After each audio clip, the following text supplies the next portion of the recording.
सहना भवतु सहनौ भुनक्तु सह वीर्यं करवावहै तेजस्विनावधीतमस्तु मा विद्विषावहै। ओम शांति शांति शांति। वैदिक जीवन पद्धति की इस कक्षा में आप सभी का हार्दिक स्वागत है, अभिनंदन है। वेदो अखिलो धर्म मूलम, वेद सब सत्य विद्याओं का पुस्तक। वेद का पढ़ना, पढ़ाना, सुनना, सुनाना तथा आचरण में लाना हम सभी आर्यों का, श्रेष्ठ जनों का परम कर्तव्य है। हम इस जीवन को जीने का प्रयत्न करें तो जीवन हमारा बहुत ही सफल और प्रबल उत्साह से परिपूर्ण हो जाएगा।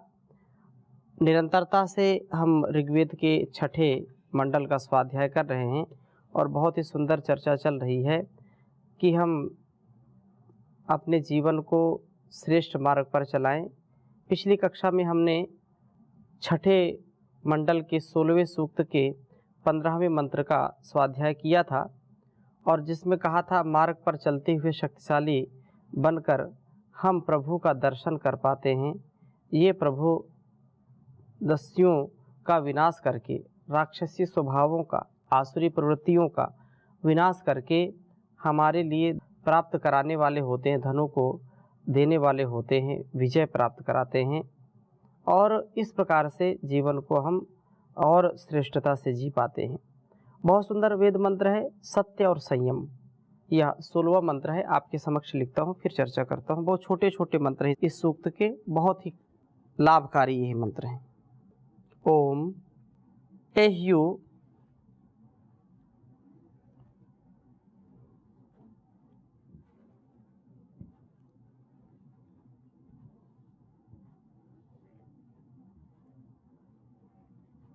एह्यु।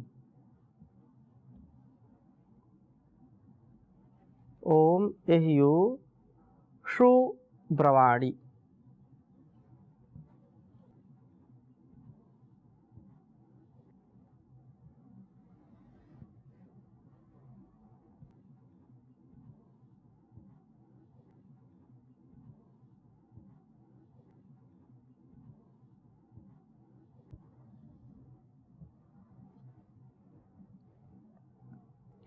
ते अग्ना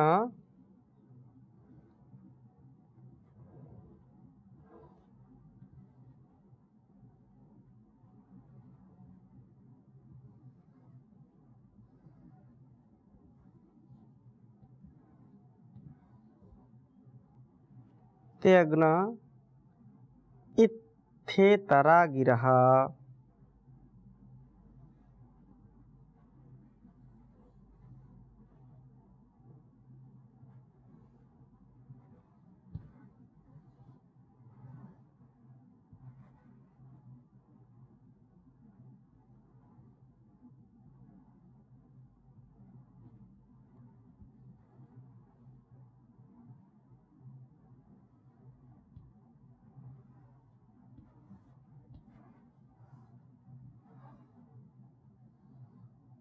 इत्थेतरा गिरः।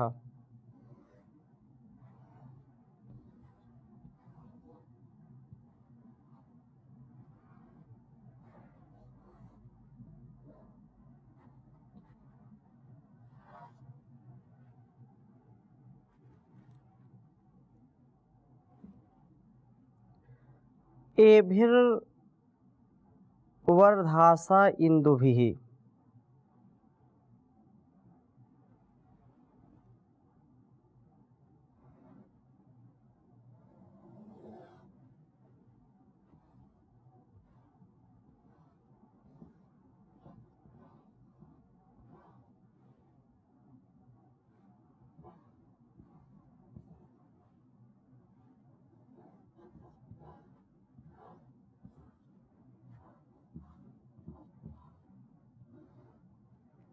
एभिर्वर्धासा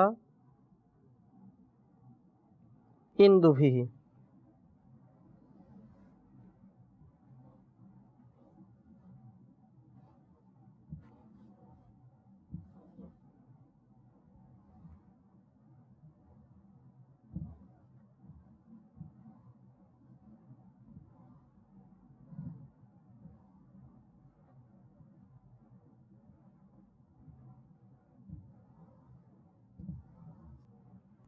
ऋग्वेद के छठे मंडल के 16वें सूक्त का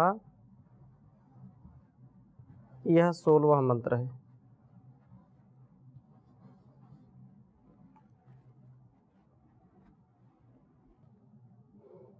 ओम एह्युषु ब्रवाणि ते अग्ना इत्थेतरा गिरः एभिर्वर्धासा इंदुभिः। ओम एह्युषु ब्रवाणि ते अग्ना इत्थेतरा गिरः एभिर्वर्धासा इंदुभिः। बहुत सुंदर भाव इस वेद मंत्र का समझने का प्रयास करते हैं। कहा, हे अग्नि, हे परमात्मन, एहि आप मुझे प्राप्त होइए। ओ और मैं ते आपकी प्राप्ति के लिए इतराह गिरहा, सामान्य व्यवहार की वाणियों को भी अच्छी प्रकार से इत्था ब्रवाणी सत्य ही बोलूं। सत्य को अपनाते ही तो सत्य स्वरूप आपको प्राप्त कर सकूंगा। इत्या ब्रवाणी अर्थात जो सत्य है, जो जीवन का, इस जगत का सत्य है, उस सत्य तथ्य को मैं धारण करूं, वैसा ही आचरण करूं और इस प्रकार से मैं पूर्ण रूप से अपने आप को सबल बनाता हुआ कार्य करूं। हे प्रभु, आप ये भी इन इंदुभि सोम कणों से वर्धा से मेरे में वृद्धि को प्राप्त होइए। इन सोम कणों का रक्षण करता हुआ मैं आपको जानाग्नि की दीप्ति के द्वारा प्राप्त करने वाला बनूं। यह संयम का, यह साधना का, यह समर्पण का जीवन है और इसमें जितना हम संयमित, समर्पित और अपने जीवन को सामर्थ्य से युक्त करेंगे, उतना ही हम साधना के लिए सक्षम होते चले जाएंगे और उसमें भी सत्य तथ्य को ग्रहण करने का हम पुरुषार्थ करें। सत्यमय जीवन जिए, क्योंकि सत्य में वो जयते नानृत्यम, सत्य की ही विजय होती है, असत्य की विजय कभी भी नहीं होती है। लोग कहते हैं सत्य तो परेशान हो सकता है, पराजित नहीं, परंतु सत्य को प्रतिष्ठापित करने के लिए, उसको प्रतिष्ठा दिलाने के लिए भी हमको पुरुषार्थ करना पड़ेगा। यदि हम आज के इस समय में या कभी भी सत्य को प्रतिष्ठित करना चाहते हैं, लेकिन यदि उसके लिए पुरुषार्थ नहीं करेंगे, उसके लिए साहस नहीं करेंगे, उसके लिए कटिबद्ध नहीं होंगे, संकल्पित नहीं होंगे, तो सत्य की प्रतिष्ठा नहीं हो सकती है। केवल उपदेश तक ये बातें सीमित रहेंगी। यदि हमको वास्तव में सत्य का, अपने धर्म का, अपने जीवन का सदुपयोग करना है, तो हमको इसको अपने जीवन में उतारना ही चाहिए। सत्य व संयम के द्वारा हम प्रभु की प्राप्ति के पात्र बन जाते हैं। सत्य परमात्मा का भी नाम है, सत्यमेव जयते, और सत्यम वद धर्मम चर, सत्यम ज्ञानम अनंतम ब्रह्मा, ऐसे कहा है। सत्यम शिवम सुंदरम, ऐसी जो भावना है, इस भावना से हम सदा सर्वदा ओतप्रोत रहें, क्योंकि साँच बराबर तप नहीं, झूठ बराबर पाप। साँच बराबर तप नहीं, झूठ बराबर पाप। जाके हृदय साँच है, ताके हृदय आप प्रभु जी, ताके हृदय आप। तो सत्यम ब्रूयात प्रियम ब्रूयात, न ब्रूयात असत्यम अप्रियम। तो हम सत्य बोलें, प्रिय बोलें, मधुर बोलें और अपने ज्ञानाग्नि को दीप्त करते रहें। ज्ञानाग्नि से ही हम सुंदर जीवन जी पाएंगे और कोई भी संसार में नहीं चाहता कि मेरे से कोई असत्य बोले। जो लोग बोलते हैं क्या करें, सत्य से व्यापार नहीं चलेगा, झूठ बोलना पड़ता है, सरकार नहीं चलेगी, झूठ बोलना पड़ता है, अनेक अनेक लोग अनेक बातें करते हैं। तो इसमें यह बात हमको समझ लेनी चाहिए, जो सत्य है कि जो झूठ बोलने वाले लोग हैं, जो असत्य बोलने वाले लोग हैं, वे लोग भी नहीं चाहते हैं कि मेरे साथ कोई झूठ का व्यवहार करे, असत्य व्यवहार करे। माना कि पति झूठ बोलता है, लेकिन वो कभी नहीं चाहेगा कि मेरी पत्नी मेरे से झूठ बोले। जो पत्नी झूठ बोलती हो वो कभी नहीं चाहती, एक बार भी नहीं चाहती कि मेरा पति मेरे से छल करे, झूठ बोले, असत्य का व्यवहार करे। कोई माता पिता बच्चों का व्यवहार असत्यमय नहीं देखना चाहते हैं। कोई भी पुत्र पुत्री अपने माता पिता को झूठ बोलता हुआ नहीं देखना चाहते हैं, उनको अच्छा नहीं लगेगा। तो मूल में बात क्या निकल करके आई कि सत्य सनातन हमारी जो परंपरा है, सत्य ही सर्वोपरि है, सत्य हमारी मूल मांग है, सत्य हमारी मूल प्रकृति है। इसलिए हम अपनी मूल प्रकृति को पकड़ करके रखें। मूल प्रकृति से ही हमारी भूल सुधरेंगी, हमारा जीवन सुगंधित फूल होगा, हम सबको सुख से प्रसन्नता से युक्त करने वाले होंगे। तो ये बहुत सुंदर बात है, हम सत्य का आचरण अपने जीवन में करने वाले बने। और आगे भी बहुत सुंदर बात कही है 17वें मंत्र में, ओम यत्र क्वाच ते मनोदक्षं ददस उत्तरम तत्रा सदः कृणवसे। यत्र क्वाच ते मनोदक्षं दधस उत्तरम तत्रा सदः कृणवसे। हे प्रभो, यत्र क्वाच जहाँ कहीं भी, ते मनः आपका अनुग्रहात्मक मन होता है, अर्थात जिस पर भी आपकी कृपा होती है, वहाँ आप उत्तरम उत्कृष्ट दक्षम बल को दध से धारण करते हैं। हम प्रभु कृपा के पात्र बने, प्रभु हमें उत्कृष्ट बल प्राप्त कराएंगे। तत्र उसी व्यक्ति में आप सदा कृणवसे अपनी स्थिति करते हैं, उसी को अपना अपना निवास स्थान बनाते हैं। नयम आत्मा बलहीन लभ्या जो कहा है, तो बलहीन व्यक्ति कभी भी आत्म साक्षात्कार से युक्त नहीं होता। इसलिए निर्बल से यह लभ्य नहीं, निर्बल से इसकी प्राप्ति नहीं हो सकती है, सबल से इसकी प्राप्ति हो जाएगी। बल प्रभु कृपा से ही प्राप्त होगा। बल जो आत्मिक बल है, जो मनोबल है, जो शरीर का बल है, जो बुद्धि का बल है, जो धन बल है, जन बल है, जो कुछ भी बल हमको प्राप्त होता है उसी से प्राप्त होता है, क्योंकि वही बलवान है, सबसे संसार में सबसे ज़्यादा बलवान। इसलिए बलमसि बलम महि देहि, ऐसा बोलते हैं कि आप बलशाली हैं प्रभु, आपके अंदर बल है, तो आप वह बल मुझको भी दीजिए, ताकि मैं प्रबल अपने कर्तव्यों का पालन कर पाऊँ, प्रबलता से अपने जीवन को जी पाऊँ और सफलता से युक्त होकर के जीवन जी पाऊँ। ऐसा आप मुझको बनाइए प्रभु, और आप मुझको अनुग्रहित करिए। इससे हम प्रभु के प्रति अपने मनों को दे करके ही प्रभु को अपने लिए अनुग्रहात्मक बना पाते हैं।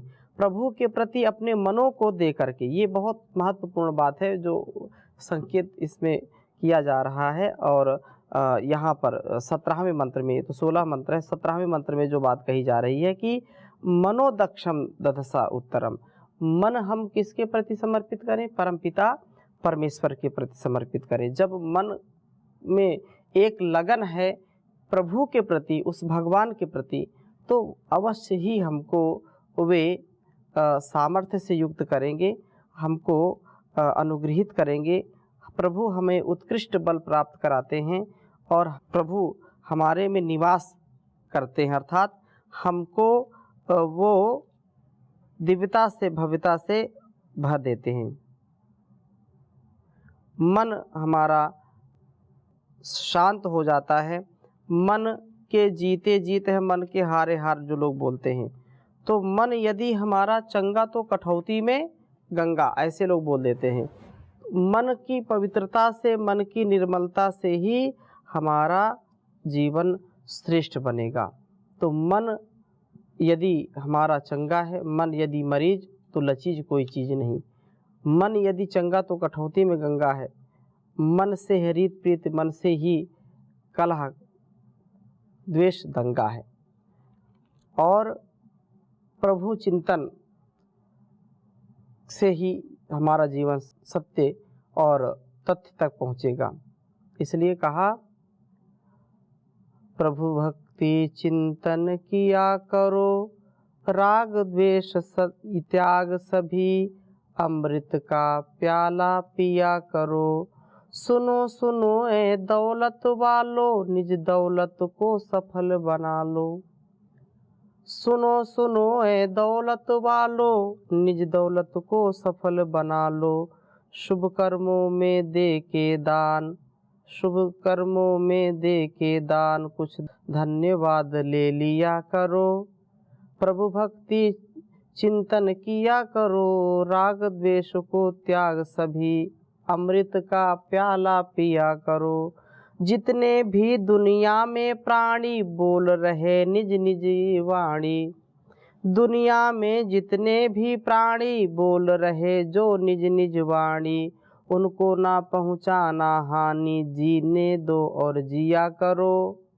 प्रभु चिंतन तुम किया करो जी, प्रभु चिंतन तुम किया करो। जो कोई याचक द्वार पे आए, खड़ा रहे निज आश लगाए। अपनी नेक कमाई से कुछ उनको भी दे दिया करो, अपनी भी निज नेक कमाई से उनको कुछ भी दिया करो।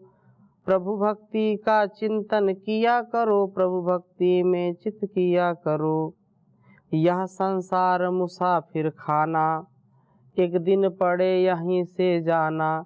ना बेमोल पड़े पछताना, जानिंद्र फटे हुए दिल सिया करो। प्रभु चिंतन किया करो तुम, प्रभु चिंतन किया करो। प्रभु का चिंतन करने से, प्रभु की भक्ति करने से हमको शक्ति मिलती है और हमारा मन भी शांत रहता है। इसलिए शांत मन करने के लिए प्रभु का चिंतन करें।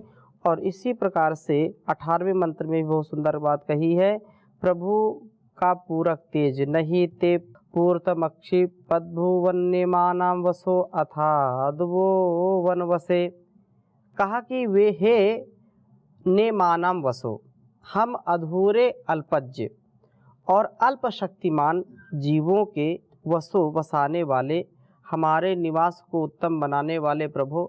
क्योंकि हम क्या हैं, अल्पज्ञ हैं। संसार का सारा ज्ञान हम एकत्रित कर लें, चारों वेद, 6 उपदर्शन, 6 दर्शन और अपने 18 पुराण जो हैं और उपनिषदों का, शास्त्रों का, स्मृतियों का, सब का यदि हम ग्रहण कर लें तो भी परमात्मा के जैसा ज्ञान हमारे अंदर आ नहीं सकता।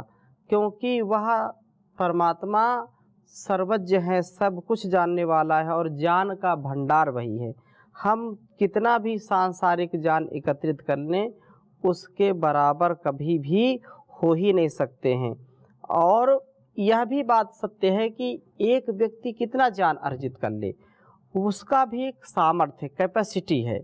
अपने सामर्थ्य से अधिक कोई भी ज्ञान अर्जित नहीं कर सकता। अनंत शास्त्रम बहुलश्च विद्या, अल्पश्च कालो बहुविघ्नता च, यत्सारभूतं तदुपासनीयं, हंसो यथा क्षीरमिवम्बुमध्यात्। कहा कि जो ज़्यादा अहंकारी बन जाते हैं कि हम तो सबसे ज़्यादा जानते हैं, हमसे ज़्यादा शास्त्र कौन जाता है, कितना हमने पढ़ लिया है, तो वो अहंकार है उनका। क्योंकि अनंत शास्त्रम बहुलाश्च विद्या, अनंत शास्त्र हैं, कितने प्रकार के, हजारों हजारों लाखों लाखों जो है करोड़ों पुस्तकें, किस किस को कितना पढ़ेगा कोई। तो अनंत शास्त्रम बहुलश्च विद्या, अनेक अलग अलग प्रकार की विद्याएं हैं। अल्पश्च कालो बहुविघ्नता च, और हमारे पास समय क्या है, अल्प है, बिल्कुल कम समय है। और हम यदि उसको पाना चाहते हैं, लक्ष्य को पाना चाहते हैं, तो इन बाधाओं से हमको बचना पड़ेगा, इनके बंधन से बचना पड़ेगा, नहीं तो फिर बार बार इसी में फंसना है हमको। तो कहा कि जो अल्पश्च कालो बहुविघ्नता च यत् सारभूतम तद उपासनीयम, जो हमारे लिए सार है, हमारे लिए जीवन का जो आधार है, उतना ज्ञान हमको ज़रूर अर्जित करना चाहिए। और उतना ज्ञान हमने अर्जित कर लिया तो उसी से बेड़ा पार हो जाएगा, उसी से हम तर जाएंगे। तो अल्पज्ञ अल्पशक्तिमान जीवों के बसाने वाले वो प्रभु, उत्तम बनाने वाले प्रभु, आपका पूर्णतम, हमारा पूर्ण करने वाला तेज अक्षिपात नहीं भुवत, हमारी आँखों को जो है चकाचौंध करने वाला ना हो, और अपितु आपका यह तेज हमारे दर्शन सामर्थ्य को बढ़ाने वाला हो। अथा अब आपके तेज से कुछ पूर्णता को प्राप्त करने पर दुआ हम से जो है की गई परिचर्याओं व उपासनाओं को वनवसे आप सेवन करने वाले हों, अर्थात हम आपके उपासक बन पाएँ, आपके सेवक बन पाएँ, जिससे हमारा सर्वविध कल्याण हो। आपके सेवक बन कर के ही हम जीवन को अच्छी प्रकार से जी सकते हैं। हम अल्पज्ञ जीव प्रभु के तेज से अपने दर्शन सामर्थ्य को बढ़ाकर ठीक मार्ग पर चलते हुए प्रभु के उपासक बन जाते हैं। प्रभु का उपासक वही होगा जो व्यक्ति वेदों का साधक है, वेदों का जो स्वाध्याय करता है। इसलिए हम प्रभु से प्रार्थना करें कि हमारा वेदोक्त जीवन हो, और जब तक जिए शान से जिए। जगदीश यह विनय है, जब प्राण तन से निकले, प्रिय ओम ओम जपते, यह प्राण तन से निकले। वैदिक ऋचाएं रटते, शुचि हवन और करते, सर्वेश को सुमिरते, यह प्राण तन से निकले। भाई है जो हमारे आपत्तियों के मारे, उनके दरिद्र दलते, ये प्राण तन से निकले। जगदीश यह विनय है, जब प्राण तन से निकले, प्रिय ओम ओम जपते, यह प्राण तन से निकले। भारत का ध्यान धरते, राष्ट्रीय गान करते, जय जय स्वदेश कहते, यह प्राण तन से निकले। जगदीश यह विनय है, जब प्राण तन से निकले, प्रिय ओम ओम जपते, यह प्राण तन से निकले। यह मांगता भवानी तुमसे उदार दानी, स्वातंत्र साम युग में ये प्राण तन से निकले। प्रिय ओम ओम रटते, यह प्राण तन से निकले। जगदीश यह विनय है, जब प्राण तन से निकले, जब प्राण तन से निकले। ओम शांति शांति शांति।